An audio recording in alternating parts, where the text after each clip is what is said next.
And at this point of time, ladies and gentlemen, may I also invite to the dais to say a few words, one of India's greatest sporting legends in athletics, Olympian Padma Shri awardee, and of course the Honorable President of the Indian Olympic Association, P.T. Usha, ma'am.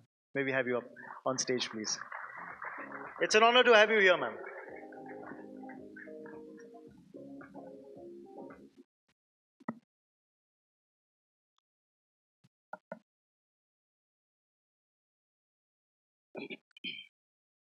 Honorable Minister for Youth Affairs and Sports, Mandavya ji, dignitaries, ladies and gentlemen, good morning.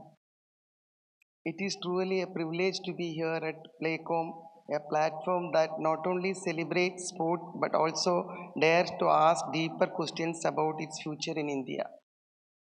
Let me begin by congratulating Sportstar and KPMG for this bold and timely initiative. Sportstar has been an iconic magazine for decades, one I have admired and had the honor of featuring in multiple times. KPMG too deserves appreciation for developing a mobile application for athletes traveling to the Paris Olympics in 2024, a thoughtful innovation that was very well received. When I look back on my own journey, my mind often returns to Payoli, the small village in Kerala where I grew up. I was just a girl who loved to run.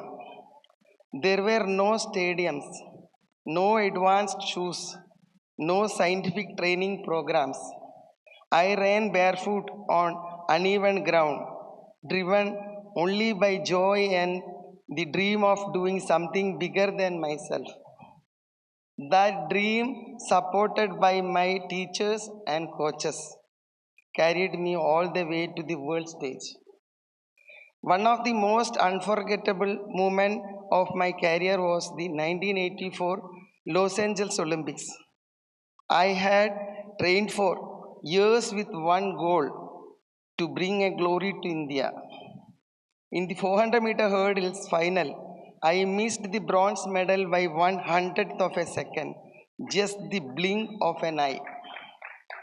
To many, it looked like defeat, but for me, it was defining moment. It proved that an Indian woman could stand shoulder to shoulder with the best in the world. It sent a message to every young athlete in our country. Nothing is impossible if you dream big and work hard. That is the true power of sport. It tests not just the body but the spirit. Our sporting history is filled with such moments. Dhyan Chand's hockey wizardry, Milkha Singh's inspirational runs, cricketers uniting the nation, and today's champions in badminton, wrestling, boxing, and shooting.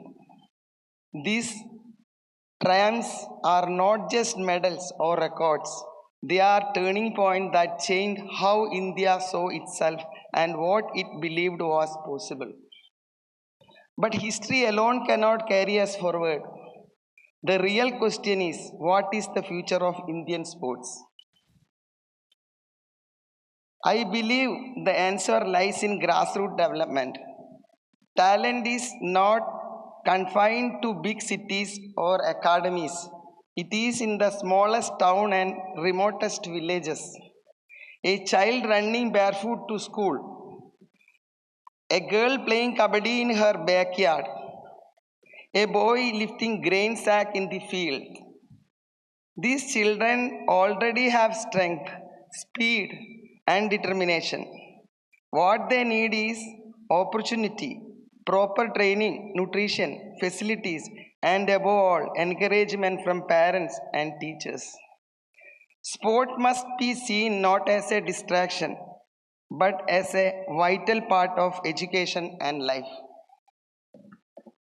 At the same time, the global sporting landscape is evolving rapidly. Technology and sports science are now central to success. Data analysis, biomechanics, recovery methods, nutrition plans, all of these shapes champions.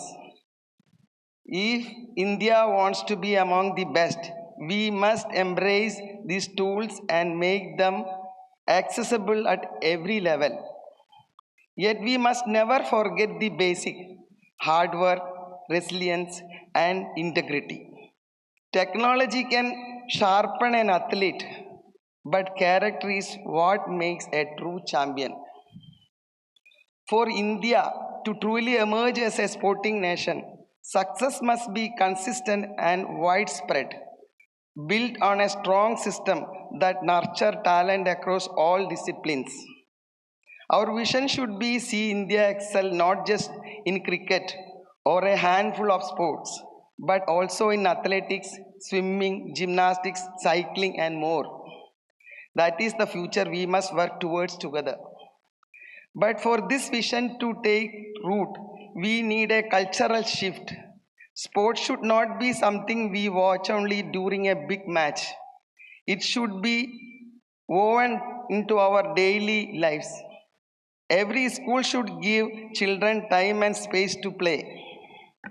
Every community should have safe grounds for boys and girls to train. Parents should see sport not as a risk but as an opportunity. When we build such a culture, medals and records will follow naturally. I often say one athlete can inspire a nation, but a nation that embraces sport can inspire the world. My own journey has been filled with high and lows, but the greatest gift sport gave me was not medals. It was discipline, confidence, and the courage to dream big. That is what I want every young Indian experience. As we celebrate our sporting past and look forward the future, let us make a promise that no child in India should be denied the chance to play, to dream, to shine. Let us build a future where sport is not an exception but a way of life. Thank you so much.